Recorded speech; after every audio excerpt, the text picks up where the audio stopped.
اور جی میرا سوال یہ ہے کہ باوجود کوشش کے انسان کے اندر کا جو زہر ہے وہ ختم نہیں ہوتا، وہ کسی نہ کسی شکل میں دوسروں پر وہ اگل دیتا ہے، نہ اس میں مستقل مزاجی پیدا ہو رہی ہو، وہ اپنی وسعت کے مطابق ساری کوششیں کر رہا ہو مگر وہ راست پہ نہ آ رہا ہو،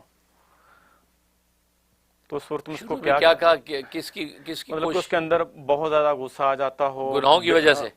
کسی نے گناہوں کی وجہ کسی وجہ سے بھی اچھا ٹھیک غصہ ہے، آ جاتا ہو اور وہ اپنے غصے کا اظہار مختلف شکلوں میں مختلف لوگوں پہ کرتا ہو، ہاں کوشش کے باوجود وہ اپنا اس غصے پہ کنٹرول نہ کر سکتا ہو، ہاں اور اس کے اندر وہ مطلب کہ کسی بھی کام کو جاری رکھنے کے لیے مستقل مزاجی نہ پیدا ہو رہی ہو، تو وہ صورت میں کیا کرنا چاہیے؟ ٹھیک ہے۔ ہاں ماشاءاللہ، جس بندے کا ذکر کر رہے ہیں ایسے بندے کی تو پٹائی ہونی چاہیے۔ یہ جس قسم کا بندہ ہے کہ ساری کوششیں ناکام ہو گئی، تو آخری کوشش تو پھر جتیاں ہی نے لتر پینے چاہیے نے ایسے بندے نو، تاکہ دل دا دماغ دا خناس ٹھیک ہو جائے۔ یہ کیڑی مصیبت ہے بھائی، ساری تدبیراں فیل ہو گئی، سمجھانا ختم ہو گیا، آواز نصیحت اثر نہیں کر رہی، ہر پاس غصہ بھی کھاندہ ہے، تو لگتا ہے سیر ہے، سوا سیر نہیں ٹکریا کوئی، بس اس کو کوئی سوا سیر ملنے کی ضرورت ہے۔ وہ لکھا ہے نا حضرت تھانوی رحمۃ اللہ علیہ نے کہ ایک شخص نے جو وہ ایک بچے نے ایک آدمی کو گالی دے دی،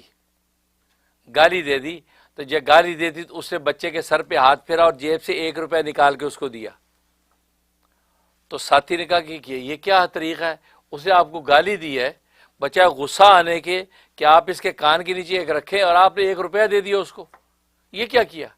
کہا کہ کوئی نہیں، صبر کرو، میں تو مار پیٹ والا آدمی ہوں نہیں، یہ روپیے دے چکے اگے بھی دے گا گالی، یہ روپے کے چکر میں آگے کسی کو پھر گالی دے گا کہ گالی دینے سے روپیہ ملتا ہے، تو اس چکر میں آگے کسی کو گالی دے گا، انشاءاللہ کوئی سوا سیر اس کو ٹکرائے گا بچے کو، اس کو سمجھ آ جائے گا کہ روپیہ ملا کیوں تھا، اس کا گالی دینے کی عادت چھوٹ جائے گی، ایسا سوا سیر ملے گا۔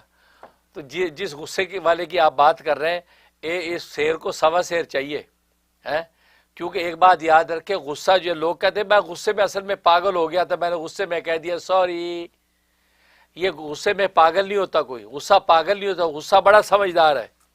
لہٰذا میرے پیر و مرشد فرمایا کرتے تھے غصہ جو ہے کمزور کو دیکھ کے تو آتا ہے، محمد علی باکسر کو دیکھ کے نہیں آتا،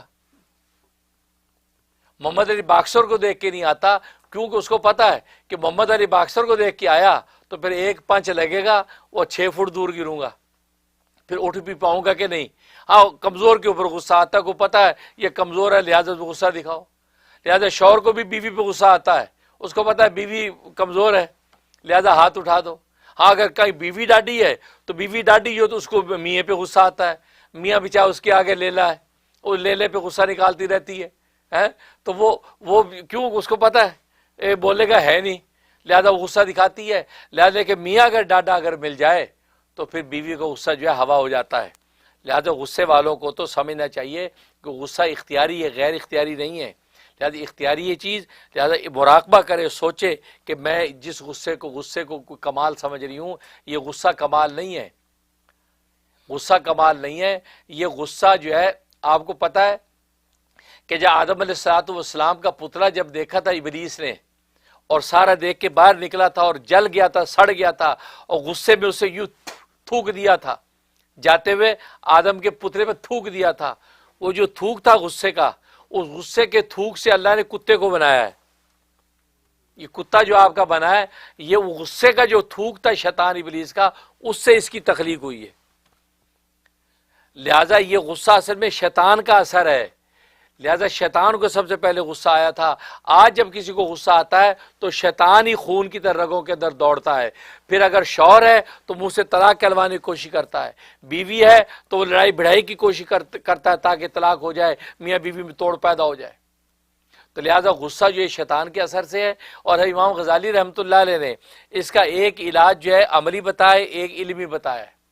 علمی علاج تو یہ کہ جب غصہ آئے تو وہ آدمی اعوذ باللہ من الشیطان الرجیم پڑھ لے اور پڑھ کے اپنی حیت کو بدل لے۔ عملی علاج یہ کھڑا تو بیٹھ جائے، بیٹھا تو لیٹ جائے، یہاں تک کہ ایک روایت فرمایا کہ اپنا گال زمین کے ساتھ لگا دے، زمین کے ساتھ، کیوں کہ ظاہر ہے کہ یہ غصے میں سر اٹھا رہا ہے, زمین کے ساتھ لگا دے. یہ تصور کرے اس مٹی کا میں بنا ہوا ہوں, تو مٹی سے بنے والے کو غصے کا حق ہی نہیں پہنچتا ہے. اور تیسری بات فرمائی کہ جب غصہ کرنے والے کو غصہ آئے تو اپنا چہرہ شیشے میں دیکھا کرے کہ کیویں لگتا ہے, پورا بڑھاوا لگ گیا کہ بڑھاوا. اب غصے میں آپ چیخ دی کرتا ہے نا, شیشہ دکھا دو اس کو, کہ دیکھ شکل دیکھ, بندہ سیدھا ہو جائے گا. فرمایا اتنی منحوس شکل, جو اتنی خوبصورت شکل اللہ نے تمہاری بنائی, تم غصے کے اندر یہ چبڑ چبڑ کر کے نکالتے ہو منہ سے. امام غزالی فرماتے ہیں کہ تم اللہ کی اس تخلیق کو کیسے بگاڑ دیتے ہو, تمہیں تو نظر نہیں آتی, سب کو نظر آتی ہے. اور تم اگر اپنا آئینہ اگر دیکھ لو تو فرمایا کہ تم آئندہ کبھی غصہ ہی نہ کرو کہ یار اللہ نے اتنا خوبصورت چہرہ بنا, غصے میں کیوں بگاڑ لوں. اور آج کل تو بڑا آسان ہے, جس کو بڑا غصے میں جو چیخ چلاٹ کر رہا ہو اس کی ویڈیو بنا لو, چپ کر کے اس کی ویڈیو بناؤ. بیوی اگر شوہر پہ چڑھی ہوئی ہے نا, غصے میں ویڈیو بناؤ چپ کر کے, ساری ویڈیو. میاں اگر غصہ ہے, بیوی ویڈیو بنا لے, ویڈیو بنا کے پھر چنگے ٹائم انہوں بھی دکھاوے, جب بڑا بڑا سونا مونا بنا ہے, ٹائی ٹائی لا کے جی پارٹی میں جا رہے ہیں, اور کہ ادھر شکل دیکھو, یہ تیری شکل تھی, یہ منحوس شکل تھی غصے میں. تو کہتا ہے آئندہ غصہ کرنا چھوڑ دے گا. یہ امام غزالی نے علاج لکھا بھائی, اس لیے بھی جو غصہ آئے تو شیشہ دیکھیا کرو, اچھی بڑی شکل خدا نے بنائی, اللہ کی تخلیق کو بگاڑتے ہو. ٹھیک. اور باقی رہا کہ یہ جیسے بتا رہے ہیں آپ کو ساری کوششیں کر لی, یہ باز نہیں آتا, تو حل تو وہی میں نے بتایا. اس کا حل جو مولا بخش ہے کہ مولا بخش کے ذریعے سے اس کی طرف سے مرمت ہو, انشاءاللہ غصہ ٹھیک ہو جائے گا. باقی اس کے پڑھنے پڑھانے کے لیے اس کو بتا دیں لا حول ولا قوت الا باللہ العلی العظیم. اپنے ہر کھانے پینے پہ 7 مرتبہ دم کیا کرے, 7 مرتبہ دم کیا کرے. اس سے کیا ہوگا, وہ شیطانی اثر مغلوب ہوگا. جب وہ مغلوب ہوگا تو انشاءاللہ غصے کا اثر اس کے اوپر نہیں ہوگا. نتیجہ یہ کہ اس کی طبیعت انشاءاللہ ٹھنڈی اور بحال رہے گی. اللہ سے دعا ہے کہ اللہ تبارک و تعالیٰ, کیونکہ آپ جانتے ہیں تصوف سلوک کی دنیا میں 2 ہی صفات کی اصلاح کی جاتی ہے, غصے کی, دوسری شہوت کی. شہوت اور غصہ, غضب اور شہوت, یہ 2 ہی چیزوں کی اصلاح کی جاتی ہے اس پوری تصوف سلوک کی دنیا میں. کوئی یہی وہ بنیادیں ہیں 2 چیزیں جس سے ساری برائیاں اور رذائل پیدا ہوتے ہیں. اس لیے بلا وجہ غصہ نہ کیا کرو. غصہ ہو تو غصے کی جگہ غصہ کرو. بلا وجہ شوہر یا بیویاں یا جو دوسرے بچے بڑے غصے جو کرتے ہیں, یہ بیوقوفی کی بات ہے. اس لیے امام غزالی فرماتے ہیں غصہ کرنے کا مطلب کیا ہے کہ آپ کی طبیعت کے خلاف بات ہو گئی, اس پر غصہ آتا ہے نا. تو تم یہ سوچا کرو, ایک ہے میری طبیعت کے خلاف ہو گئی لیکن اللہ کی مرضی کے مطابق ہوئی, کہ اللہ کی مشیت بھی تو چل رہی ہے نا. میں نے چاہا تو یہ ہو لیکن ہو گیا یہ. میں نے چاہا تھا انڈا ابال کے دینا, شوہر انڈا ابال کے دینا, بیوی نے آملیٹ بنا دیا. اب غصہ چڑھ گیا, آملیٹ بنا دیا, میں نے تمہیں ابال کے ابلا انڈا کہا تھا. آپ یہ سوچیں میں نے ابلا انڈا چاہا, اللہ نے آملیٹ چاہا, آملیٹ بن گیا, تو میری چاہت پر اللہ کی چاہت غالب آئی ہے. تو پھر لڑنا کس بات سے, خدا سے لڑو گے, وہی کھا لو. ٹھیک ہے نا. وہ لکھا نا حضرت تھانوی رحمۃ اللہ علیہ نے, ایک شوہر تھا اسی طرح اکھڑ ہے, وہ بیوی کے ہر بات میں کوئی نہ کوئی عیب نکالتا تھا, اور کوئی نکال کے پھر اس پہ چڑھ دوڑتا تھا. اب بیوی سے کہا جی انڈا بناؤ. اب اس نے جب فرائی انڈا بنا دیا, جس کو یہاں سنی سائڈ کہتے ہیں, سنی سائڈ فرائی انڈا بنا دیا. کہا تھا میں نے آملیٹ کھانا تھا, یہ تم نے فرائی بنا دیا. اس نے کہا اچھا سوری, میں تمہیں وہ بنا دیتی ہوں, چھوڑو یہ کیا طریقہ ہے. اٹھ کے چلا گیا, نہیں ناشتہ کرتا, میں باہر کر لوں گا. دوسرے دن انڈا بناؤ, انہیں آملیٹ بنا کے رکھ دیا.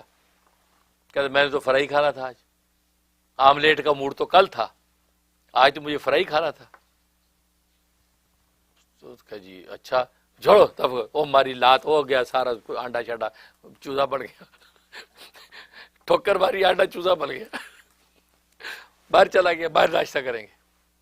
اب تیسرے دن کیا کیا, بیوی نے آملیٹ بھی بنا دیا اور فرائی بھی بنا دیا. اب کیا کر کے اب یہ آیا, اس نے کہا یہ تو آملیٹ بھی بن گیا, فرائی بھی بن گیا. اب اس کو سمجھ نے سوچا, اس نے کہا یہ کیا حرکت ہے. کہتے کیا ہوا, دونوں بنائے, ساری یعنی ورائٹی دے دی. کہتا نہیں, جو آملیٹ بنایا تھا وہ فرائی کر دیا, جو فرائی کر رہا تھا اس کو آملیٹ بنا دیا. بدتمیز, یہ کیا طریقہ. ٹھوکر ماری, انہیں 2 چوزے بن گئے, باہر چلا گیا. تو حضرت تھانوی فرماتے ہیں کہ عیب نکالنے پہ آؤ تو پھر کوئی بے عیب نہیں ہے. یہ دنیا ہی عیب دار ہے بھائی, اس میں کہاں سے کمال ڈھونڈتے ہو؟ جو مٹی کی بنی اس میں عیب نہ ہو، عیب ہی عیب ہے، برداشت کرنا سیکھو، کہیں کمال دیکھو کہیں عیب دیکھو، چپ کر کے گاڑی گزارو۔ جنت کا مقام وہ ہوگا جہاں کوئی عیب نہیں، وہاں کمال ہی کمال ہے، وہاں کوئی عیب نہیں ہے، اس کا انتظار کرو۔ لہٰذا دنیا میں ہر چیز کوئی ہر چیز عیب دار ہے، کوئی بے عیب نہیں ہے۔ تم اپنے آپ میں دیکھو تم میں ہزاروں عیب ہوں گے، تو غصہ کس بات کا؟ لہذا آگے مخالف بات ہو گئی، سوچو اللہ کی مشیت کے مطابق ہو گئی، میری مشیت کے مطابق نہیں ہوئی، صبر کر لو۔ اس لیے غصہ جو بہت بری چیز ہے، یہ تو ساری کہتا ہے ماحول کو، مزاج کو، احوال کو، خاندانوں کو توڑ کے بریک کر دیتا ہے، میاں بیوی کی محبتیں تباہ کر دیتا ہے، اولادوں کی محبتیں خراب کر دیتا ہے۔ اس لیے غصہ کرنے سے بچو، انشاءاللہ اللہ تبارک و تعالی جنت نظیر زندگی دنیا میں عطا کر دیں گے۔ اللہ سے دعا ہے کہ اللہ تبارک و تعالی عمل کرنے کی توفیق عطا فرمائے، آمین یا رب العالمین۔